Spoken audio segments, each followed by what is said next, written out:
누가 나를 노리고 있다. 머리맡에 권총을 숨겨놓지 않으면 두려워 잠을 이룰 수 없다. 박정희는 술만 취하면 그런 말을 했다고 한다. 실제로 박정희는 김재규의 총에 쓰러지기 한 달 전까지 청와대 침실에 침대 발끝에 카빈 소총 2정을 두고 잠을 잤습니다. 총으로 권력을 차지했던 박정희는 그 총구가 언젠가는 자신을 향할 것이란 불길한 예감을 떨치지 못했습니다. 본인이 쿠데타에 대해 혁명의 불가피함을 역설하였으나 내면적으로는 죄책감을 느꼈던 것입니다.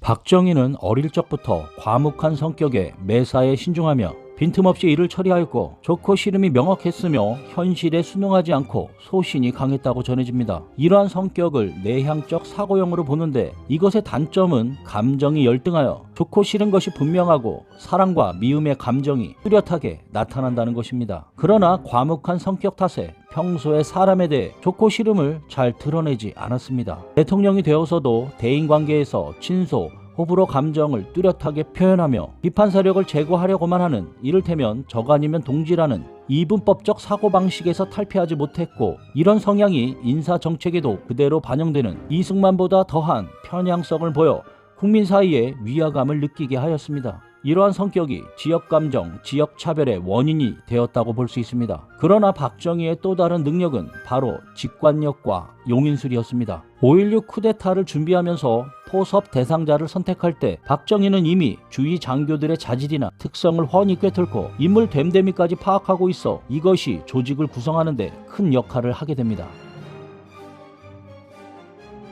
게다가 적재적소에 인재를 등용하는 남다른 용인술을 발휘해 각자의 보이지 않는 잠재력을 파악하여 능력에 맞게 일을 맡기는 데 뛰어났고, 거의 완벽에 가까운 1인 집권체제를 구축하기까지 박정희는 치밀한 제도와 빈틈없는 통치술로 자신을 져야 하는 또한 모든 경계적 요인들을 하나하나 제거해 나갔습니다. 60년대에 장기영과 김학렬 두 부총리를 발탁하여 경제정책을 관리하도록 함으로써 고도성장의 기틀을 마련했고, 또한 공화당 내 주류 비주류의 두 세력을 교묘히 조종하면서 자신의 정치 목표를 실현해 나갔습니다. 또한 박정훈과 같은 철학가와 김정년과 같은 모범생, 제갈조조 이후라, 김영욱과 같은 저돌적 인물들을 두루 등용합니다. 박정희는 이승만 정권의 장기 독재와 부정선거, 부정부패에 대하여 혐오감을 느끼고 1592년부터 이승만 정권 타도를 생각했다고 하는데 5.16 군사정변이 1960년이니 상당히 오래전부터, 그러나 박정희는 대통령이 된 다음 이승만 대통령의 12년보다 더긴 18년의 장기 집권과 독재를 하였습니다. 11.6이 아니었다면 20년 이상, 30년 이상이 됐을 수도 있는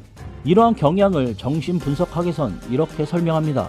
독재자를 혐오하는 혁명가는 독재자와의 투쟁 과정에서 이미 자신을 독재자와 동일시하여 자신이 타도 대상으로 외치는 바로 그 독재자와 같은 권력을 누리고 같은 권위를 즐기려는 무의식적 소망을 갖게 된다. 박정희는 집권 이후 당시 나라의 후진성과 빈곤을 극복하기 위하여 경제성장을 최고의 정치적 목표로 정하고 자본주의 체제에서 유례가 없는 정부 주도의 경제개발 5개년 계획을 추진하여 기적적인 경제성장을 이룩하였습니다. 박정희는 일단 목표가 정해지면 어떤 난관이 있더라도 이를 극복하고 목표를 달성하고자 했습니다. 평소 과묵하여 남의 의견을 주로 듣는 편이었지만 그렇게 충분히 듣고 나서 결단을 내리면 성과가 날 때까지 꾸준히 추진하였습니다. 박정희는 시작이 반이라는 말이 있습니다만 이 말은 성공적인 결과를 전제로 할 때 의미가 있는 것이지, 시작한 일을 매듭짓지 못한다면 착수한다는 것 그 자체는 아무런 소용이 없는 것이며 오히려 물적 인적 자원만 헛되이 낭비한다고 만다는 점에서 시작하지 않은 것만도 못한 것입니다 라고 말하면서 틈나는 대로 현장 확인을 하며 독려하였습니다.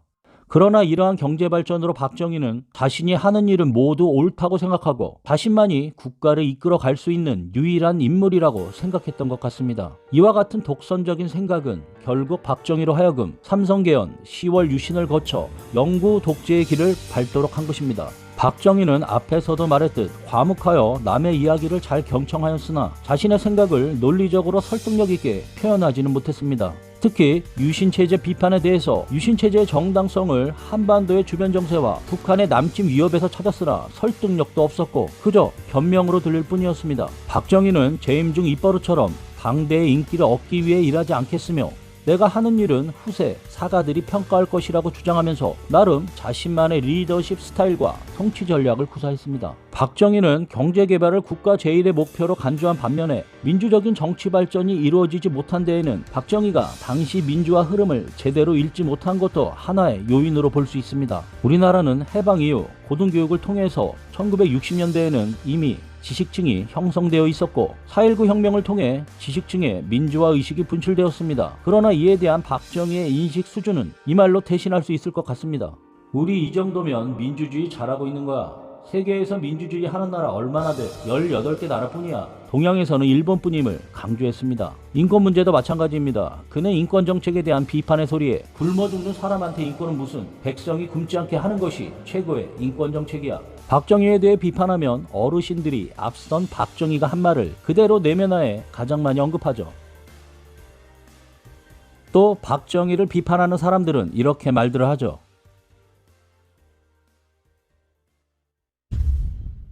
다시 박정희는 어려서부터 나폴레옹에 심취하여 자신을 나폴레옹과 동일시하였고 군인의 꿈을 키웠습니다. 나폴레옹은 자신의 이념이 되었고 박정희는 군인 정신이 뼛속까지 스며든 그야말로 군의 화신이 되었습니다. 이 같은 투철한 군인 정신은 대통령이 되어서도 계속되었으며 장점이라면 정책 추진 과정에서 추진력을 발휘할 수 있게 한 것입니다. 강창성 전 보안사령관의 말에 따르면 계엄 선포 한 달 전쯤에 박정희가 자신을 불러 집무실에 들어갔더니 가죽 장화와 점퍼 차림에 말 채찍을 들고 일본군 장교 복장을 하고 있었다고 합니다. 박정희는 가끔 이런 옷차림을 즐기곤 했다고 합니다. 사실 박정희는 어려서부터 권력에 대한 욕망이 강하여 절차나 토론보다는 힘으로 누르려는 성향이 강했습니다. 그리고 일본의 군국주의와 무사도 정신이 지배하던 시대에 살면서 권위주의적 문화를 충실하게 내면화했고 20여 년간 군대 생활을 하면서 체득한 군사문화 또한 이러한 성향을 더 강하게 만들었을 것입니다.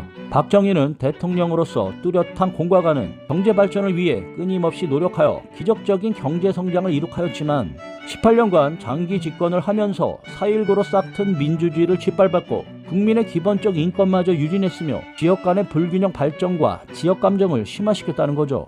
내향적 사고에서 나오는 뚜렷한 흑백 논리, 내가 아니면 안 된다는 자만심에서 오는 장기 독재, 군조직에 오래 몸담아 군인 정신에서 나오는 추진력과 성과주의, 하지만 목표에 이르는 과정이나 수단의 합리성과 도덕성은 무시된 목표 달성은 뚜렷한 결과물이 나온 후에 많은 후유증과 장기적 부작용을 가져오기도 합니다.